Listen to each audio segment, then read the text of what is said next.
So for this one, we're going to be working in Photoshop. Let's do the first one with the group of people. So I'm going to drag the group into Photoshop. And I was working on this one. I'm going to close that out. Don't save for there. So for this first one, what I want to do is to make this lady stand out. And to do that, I'm going to blur out everybody else that's in the background. Now there are a couple of steps involved in this. First I need to open up my layers palette. I see it's been closed out. So with the layers palette open, I'm going to make a copy of this background layer. Click it, drag it down to new. Now I've got a copy right here. I'm going to rename it just single person. There we go. Then I'm going to turn this layer off. You'll see why in just a second, because I'm going to mask out everything else that's around here. And if I don't have this turned on, then I can see a little bit better. If I was to mask this out, what kind of mask would be best to use? Y'all remember? I hear it? Layer mask, yes. Y'all remember how to make a layer mask? Choose your selection tool. In this case, I'm going to use my quick selection tool. Let's make that a little bit bigger. And then you can just click and drag over the person to select it. May have to clean it up a little bit. For instance, I got too much of a shirt. Hold down the Option key, and that will erase away that right there. Okay, pretty good. With her selected, go over to your layers, turn on your layer mask, and now you can see that she's isolated all by herself. What do I need to do if I missed her belt or missed part of it down here? Do y'all remember? Paint it black. Use your paintbrush. Make sure you're working in the layer mask. Oops, excuse me, not paint it black, paint it white. And mask in that area to fill in the rest of it. So that's cleaning it up from there. All good, all good. Even right here I can see I've got part of that guy's tie. Now I'm going to go back to my background layer and turn on visibility. In the background layer, this is what we're going to blur out. There's a filter that has a variety of blurs to use. Any one of these will kind of do the same thing. I'm just a fan of the Gaussian blur because it's the easiest one to use. Make sure preview's turned on, and you can see you can adjust the amount of blur you want it to be. If it's too much, obviously that's very, very stark, or you can dumb it down just a little bit. Something as subtle as this, do you see how easy that is to make a little bit more contrast between it? Now, all you had to do was select her and mask her out. Now do you see why we put her on one layer and everything else on the background layer? You're working on two different layers to be able to soften that up. All right, with that done, to turn this in, all we need to do is to flatten the image.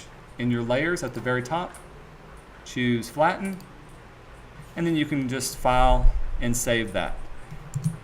That easy, just a few minutes, you're able to pull out enough contrast for what you're working on. So that's the first one. Let's do the second one. This one's my favorite to do, especially if somebody gives me a person or an object that I have to bring forward. It has a pretty good bit of contrast, but I'm going to show you a magic trick to make it a little bit more contrast. The first thing we're going to do is make a selection of it. You can use your quick selector.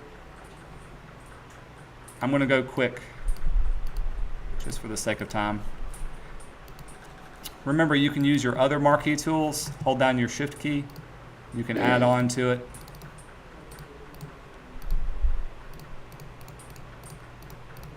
Dun, dun, dun, dun. Oops, let's get that wing. Like I said, just go very quick. We'll worry about that in just a little bit. Okay, so I've got it selected. While it's still selected, I'm going to make a solid fill layer. You can find this under layer, new fill layer, a solid color. Remember, this gives you the ability to add its own layer of a solid color, whatever color you want it to be. We'll say okay. And it automatically adds the little layer mask to it. So you can see it's filling in this particular area. So if I needed to, I can choose my layer mask and then go back in and actually clean up the area that I'm missing as well. But why do this? What's the purpose of it? Let's see if I can do a better job and we'll get this. Okay, so I've got this. From this layer, I'm going to add a drop shadow. Remember, one reason you would use a drop shadow is to add contrast, usually to text or to an image. Here's how we're going to do it for here. At the very bottom, choose your drop shadow and play around with the spread and the size. We're going to make it pretty big and pretty noticeable. That'll work out. Say okay? Not done yet. Now here comes the trick part of it. At the very top of your layers palette, you've got an opacity and you've got a fill opacity. The fill is what we're going to drop down to 0. Because what it's doing is it's dropping the fill color layer of that blue of whatever else it is on that layer. Everything else, all of your effects, stay 100%. So once that's down, now can you see the amount of contrast that you're adding? You're adding a little bit of a drop shadow. It's pretty stark. I can go back into my layer mask, choose white or black, and actually clean up this particular edge, making it look a lot better once I have more time.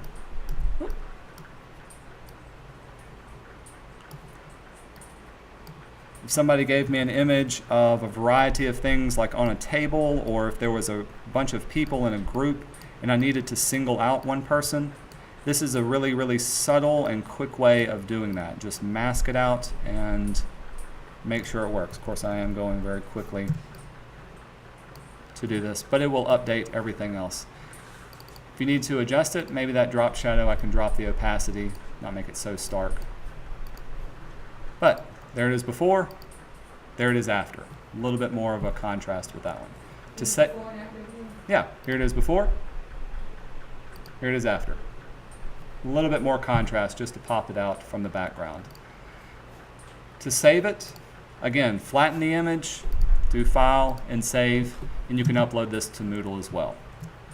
The last one, this is the group of people, oh, no, I'm sorry, the family that we're going to work on.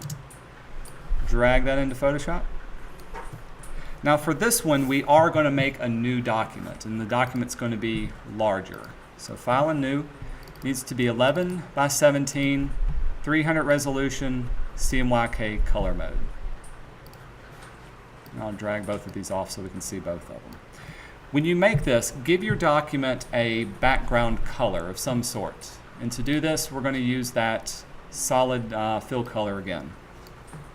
Y'all give me a color, any color, besides blue. Green. Green, I heard green first. I prefer a lighter color just so you can see it a little bit. That looks pretty good. So there's green. Notice we got a green fill color background layer. Now let's drag this one into here.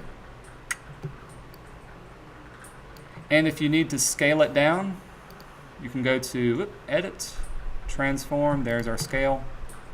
Remember to hold down the Shift key.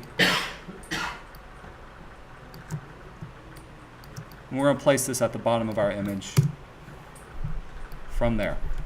Okay, so I've got layer 1, I've got my image on top of that. Next thing I need to do is I want to add a gradation. I want to gradually change it from this green into the photograph. The best tool to use is our gradient tool. I want to set my foreground color, double click it. This will bring up our color picker. If you click on the color, it'll automatically jump to that green, so there's no guesswork in getting the right green. We'll say OK. And our style, we're going to set it to this second one where it goes to foreground to transparent, and we're going to make sure that it's a linear type gradient. So watch what happens. If I click and drag down, I've got that. But what's wrong with that, with doing that? Yeah, it's too much. The people are starting to get covered as well. Instead, I still want to see the people, and what I want to do is to gradiate out the background. That'll be a better type transition. It'll even add more. So let's use our selection tool. By the way, make sure your selection tool is in normal mode or adding mode so that when you work on it, it should select everything. So clicking and dragging, adding on to it. Hold down Option to delete away. I think that's pretty good. All right, now let's try our gradient. I'm going to go to View, and I'm going to hide. It's still going to be selected, but it's going to hide the marquee that we have. Now let's do the gradation. From there, pull down. A little bit of a line right there. The reason why is because of my selection. But that looks a whole lot better than what we had before. Let me show you one other mistake. If I start up here at above the top of my line and pull down, you can still see the line. So you don't want to start up there. You actually want to start down below the edge of your document. Pull down. I'm going to deselect it, and let's grab our paintbrush and we'll clean up this little edge right here. Paint that. Looks pretty good, right? So that's one way you can transition. You can gradient into one picture into another one. Up here I've got plenty of room. I can add text, I can add other images, anything else that I need to work for this particular layout. Any questions on this one? Same thing for saving it. We want to flatten the image, save it as a JPEG, and you can. There's a place on Moodle to be able to upload these as well. Can't save it. That's okay. We'll say no. All right. So for this first exercise, practice each one of these 3 different ways of working with your images.